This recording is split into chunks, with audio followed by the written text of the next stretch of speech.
tardes, somos profesores y alumnos del IFTS número 10. Acá se da la carrera de Técnico Superior en Análisis Clínicos y el día de hoy les traemos un trabajo que estuvimos desarrollando durante todo el cuatrimestre, que es hablar sobre diabetes e hipertensión. En este caso tenemos alumnos de Química Biológica, que es una materia que se da en el segundo año, y Organización de los Seres Vivos, que es una materia de primer año. Por lo cual, en el día de hoy, hacemos la culminación de toda la cursada en este trabajo que vamos a presentar el día de hoy. Así que hoy vamos a hablar sobre diabetes e hipertensión. Para empezar vamos a arrancar preguntándole a las chicas de OSB. Vamos a presentarlos, ¿no? Bueno. Hola, Catherine. Hola, Julieta.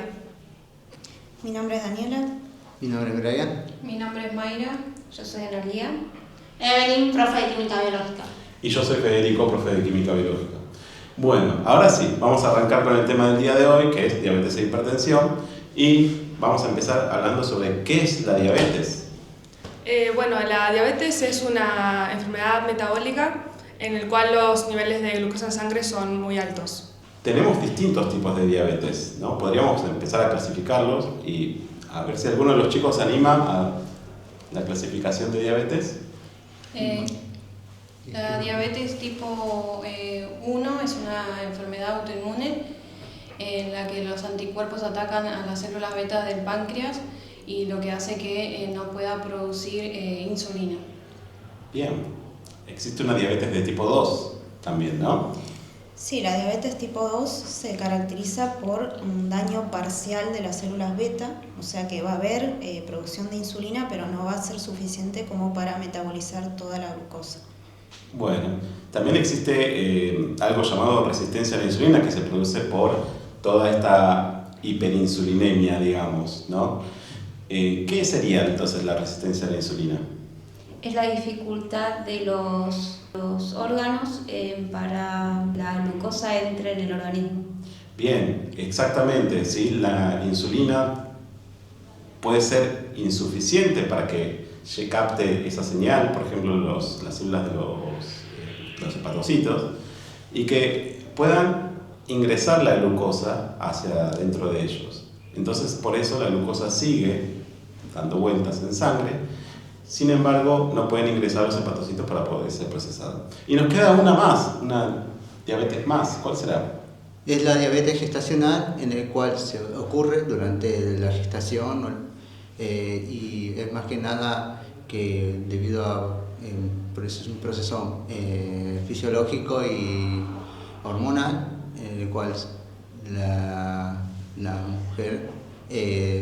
Lo que pasa es que la mujer tiene algo en particular, ¿no? Cuando está embarazada tiene un feto y el feto tiene una placenta, ¿no? Placenta, sí. Y esa placenta libera varias hormonas, las cuales pueden ser hiperglucemiantes para la mujer.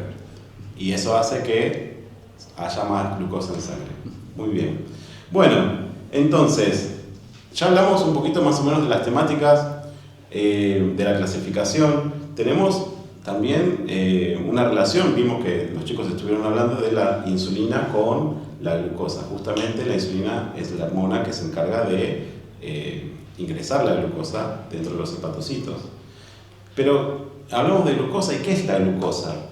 La glucosa son monosacáridos, azúcares simples que son la principal fuente de energía para el cuerpo humano y para las células.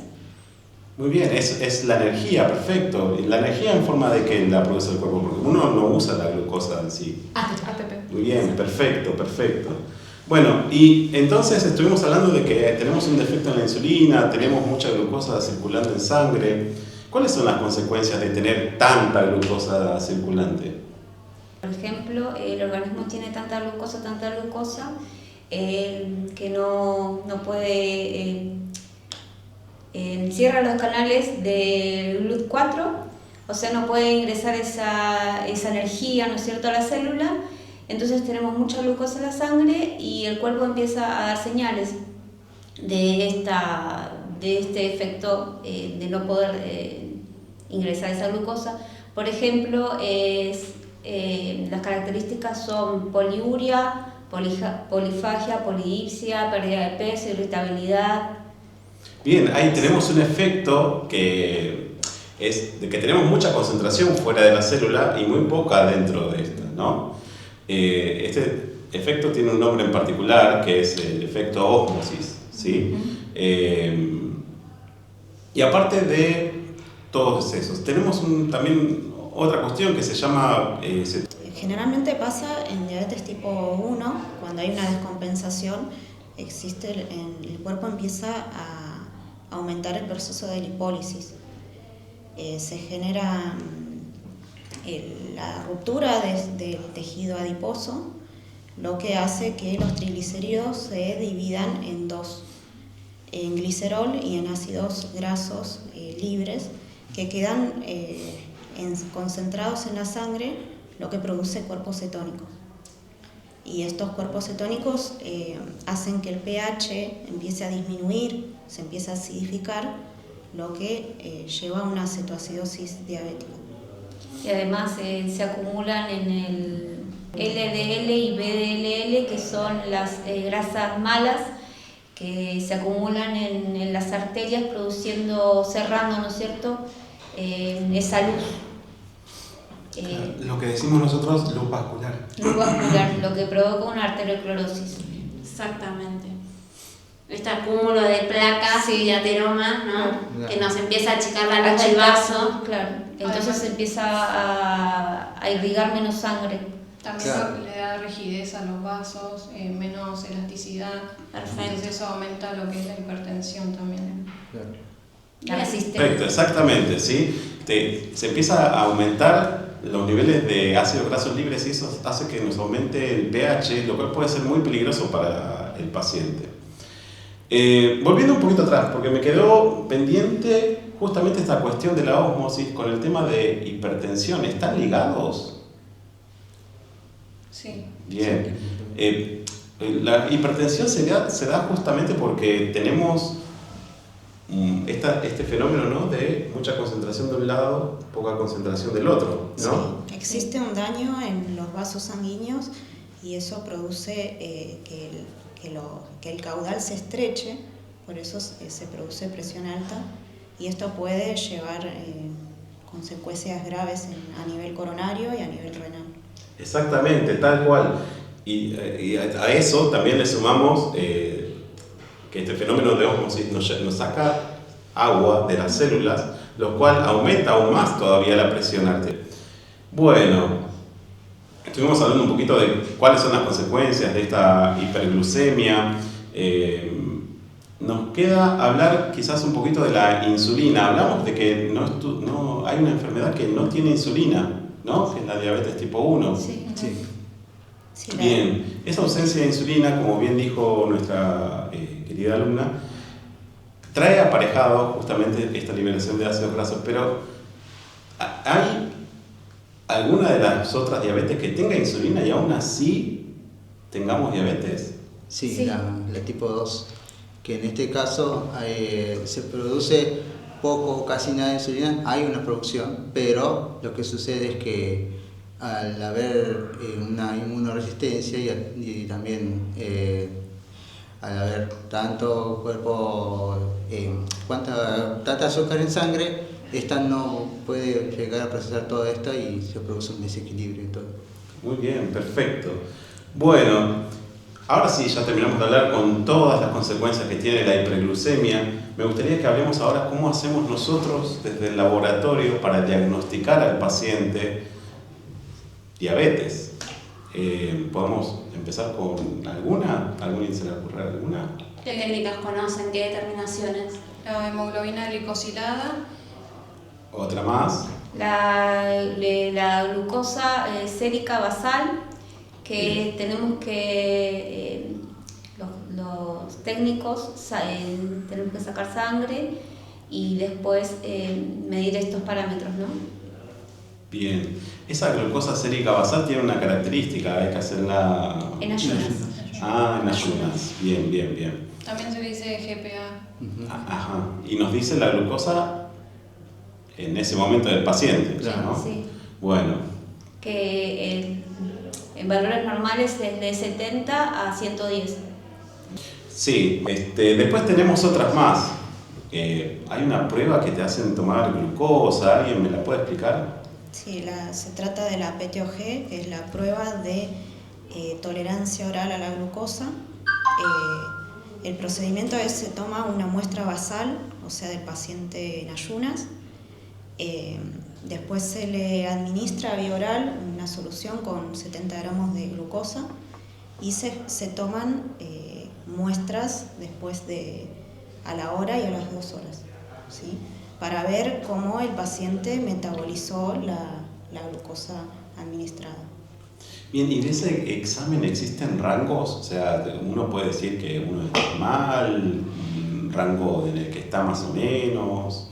Se diagnostica diabetes con un resultado mayor o igual a 200 miligramos por decilitro. Ah, muy bien. ¿Y en los valores anteriores? ¿Qué pasa? Puede existir una prediabetes, que es una diabetes en etapa temprana. Muy bien, muy bien. Entonces, esos pacientes hay que seguir controlándolos, me parece, ¿no? Bueno, entonces... Habían mencionado también la hemoglobina glicosilada. Exactamente. ¿Para qué sirve? Eso. ¿Alguna se anima a decirnos para qué sirve la glicosilada? La hemoglobina glicosilada es una prueba que mide el porcentaje de la hemoglobina directamente, adherido a la glucosa, sabiendo que la sangre o los glóbulos rojos tienen una vida de 120 días. La hemoglobina glicosilada te permite ver entre el rango de 2 a 3 meses el porcentaje de glucosa.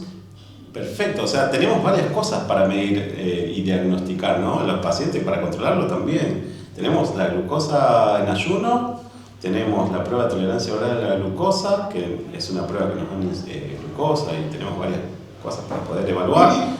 La glicosilada, que nos da de acá resultados de hiperglucemia de acá 2 o 3 meses para atrás. ¿Y hay alguno, se le ocurre alguna más? El péptido C, que es una molécula que se libera junto con la insulina y que nos permite ver realmente cómo está el proceso de esa insulina, ¿no? Muy bien, el péptido C también nos sirve más que nada para distinguir entre diabetes 1 y diabetes 2, porque en una tenemos insulina y en la otra no, justamente. También está la fructosamina, que nos mide el nivel de glucosa unida a la albúmina de 2 a 3 semanas. Bien, tenemos resultados de hiperglucemia de 2 a 3 semanas, perfecto. Tenemos un montón de técnicas, ¿no?, en el labo entonces para llegar a un diagnóstico. Bueno, vamos a ir cerrando, hablamos un poquito de los tratamientos de estas diabetes. A ver, empezamos con diabetes tipo 1.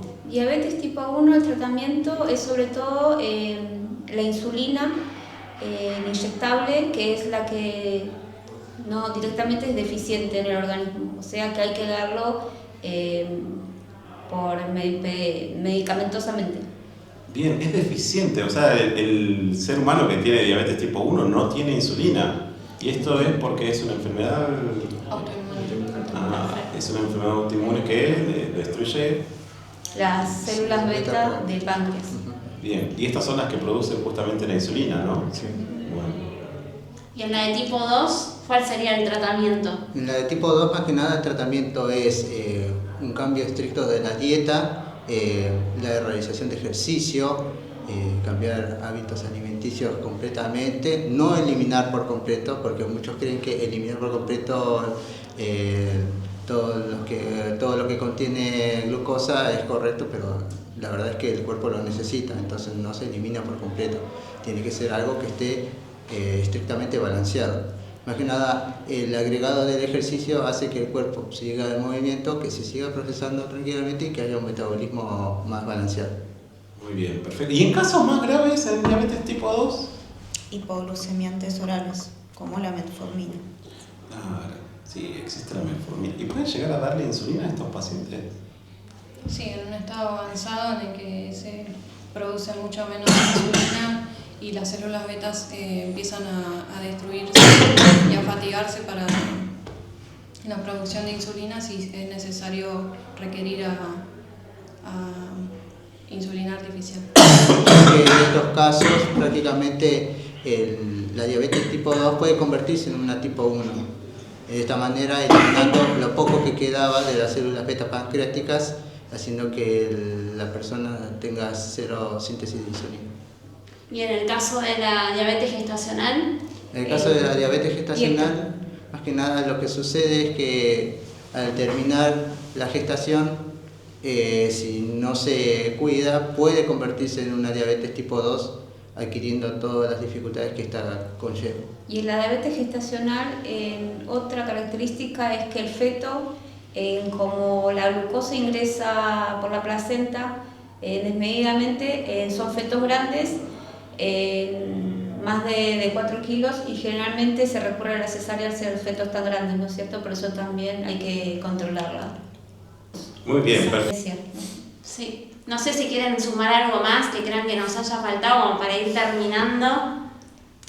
Es importante los controles periódicos cuando se sospecha de una diabetes o cuando ya está diagnosticado para evitar complicaciones a futuro, ya que es una enfermedad que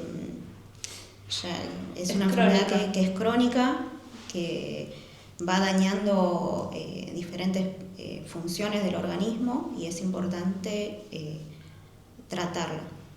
Es algo que afecta a todos y precisamente por eso mundialmente hay un día de la diabetes para concientizar sobre esta enfermedad que puede afectar a cualquiera. Y sobre todo los pacientes hacer hincapié que cambiar el estilo de vida, ¿no es cierto? Sobre todo la dieta, incorporar alimentos con aminoácidos esenciales y bueno, y el ejercicio, ¿no es cierto? Que es importante también.